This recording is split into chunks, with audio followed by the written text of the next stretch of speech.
Salut à tous et bienvenue pour cette nouvelle vidéo.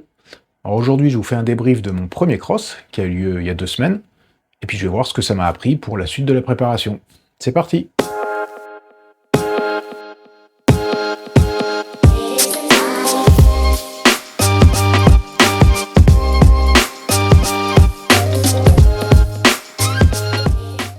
Alors un petit point sur le contexte, donc c'était mon tout premier cross. J'ai découvert l'ambiance un petit peu particulière qui y règne, puisqu'il n'y a que des membres de clubs d'athlétisme qui participent. Et donc il s'agissait du quart de finale des championnats de France, et il fallait terminer dans les 75 premiers pourcents des arrivants pour se qualifier en demi-finale. Bon, le terrain était assez sec, il pleuvait pas, il n'y avait pas de vent, il faisait juste un petit peu froid. C'était vraiment des conditions très propres pour un cross, surtout pour un premier quand on vient de la route. Et du coup ça enlève l'excuse du terrain quant à son allure, et ça permet de bien se concentrer sur les sensations et sur l'effort à fournir. Donc comme je suis engagé en catégorie Master 1, je participe à la toute première course de la journée. Donc c'est l'avantage d'être vieux, on est prioritaire. Donc après un échauffement entre membres du club, en mode reconnaissance du parcours, on allait se mettre sur la ligne de départ. J'ai choisi de courir avec des chaussures de trail, parce que clairement le terrain ne nécessitait pas des pointes, donc j'ai préféré épargner mes mollets. Alors sur la ligne de départ, je me retrouve vraiment juste derrière Benjamin Choquer. Pour info, c'est un mec qui a été champion de France sur 5000 mètres et double champion d'Europe de duathlon. Donc je me dis, je vais peut-être pas essayer de le suivre. Du coup, au coup de feu, je pars assez rapidement, histoire de ne pas me retrouver enfermé dans un gros peloton dès que le chemin va se rétrécir et qu'on va arriver dans les premiers virages. Allez Ben! Allez Eric, tu vois où il est? Allez mon chéri, allez! Donc les sensations sont plutôt bonnes sur ce premier kilomètre, malgré des entraînements allégés ces derniers temps, puisque mon cardio était toujours plus élevé que d'habitude, au repos comme à l'effort. Ensuite, à chaque kilomètre, je ralentis un petit peu de quelques secondes sur l'allure, mais je gère plutôt bien l'effort en surveillant principalement mon cardio plutôt que l'allure.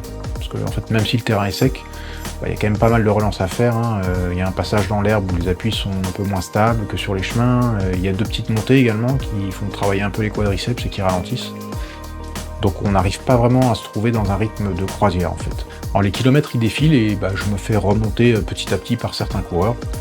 Après je suis vraiment dans ma gestion de l'effort, c'est ma première course de la saison, donc je préfère la jouer assez prudemment. Alors ce qui est rigolo, c'est qu'il y a Fanny et les filles qui sont au bord du parcours, et en fait j'ai l'occasion de les voir plusieurs fois, puisqu'on fait plusieurs boucles. Donc ça me motive, même si on voit au fur et à mesure de la course et de mes passages que je suis de moins en moins frais. Et sur le dernier kilomètre, je vois que le mec devant moi, il est trop loin pour que je le rattrape. Et derrière moi, le mec est aussi sans doute trop loin pour pouvoir me rattraper. Donc en fait, je termine en gestion sans avoir besoin de faire vraiment un sprint final pour gagner une place ou deux. Parce qu'en fait, sur cross, ce qui est important vraiment, c'est pas du tout le chrono, c'est vraiment la place qui compte.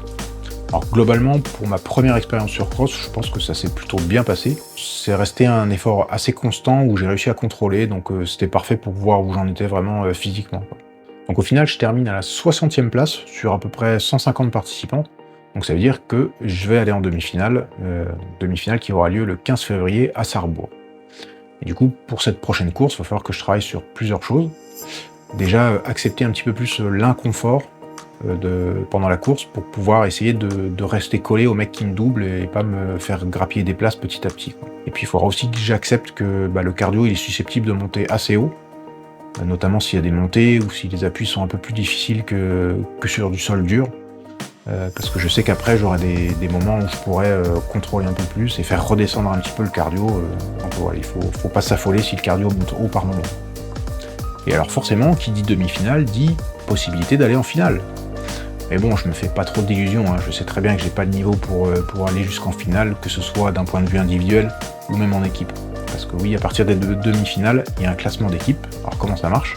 En fait, tous les membres du club qui courent dans la même catégorie forment une équipe, et on prend le classement des 4 meilleurs, et on les additionne. Donc par exemple, si sur une course, il y a le premier, le deuxième, le troisième et le quatrième qui sont du même club, ça fait 1, plus 2, plus 3, plus 4, donc ça leur fait 10 points d'équipe. Ce qui nous donne 10.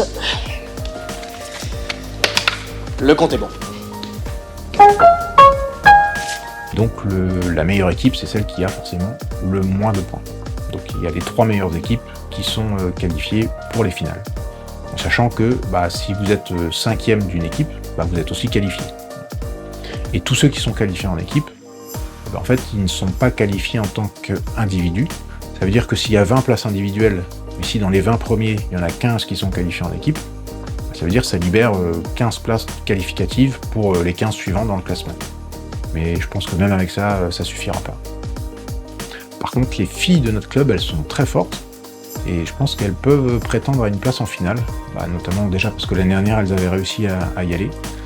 Et là, sur le quart de finale, elles ont fini première par équipe. Donc tous les espoirs leur sont perdus. Alors moi, quoi qu'il arrive, je vais essayer quand même de faire mieux qu'à Brumat. Alors, je serai pas forcément mieux classé, parce que le niveau va être plus relevé, mais je vais essayer de me donner un petit peu plus. En fait, je vois ça comme une course de préparation pour la suite, et notamment pour le trail qui aura lieu le 1er mars, mais aussi pour tout le reste de la saison, tout simplement. Voilà, c'est tout pour cette vidéo aujourd'hui.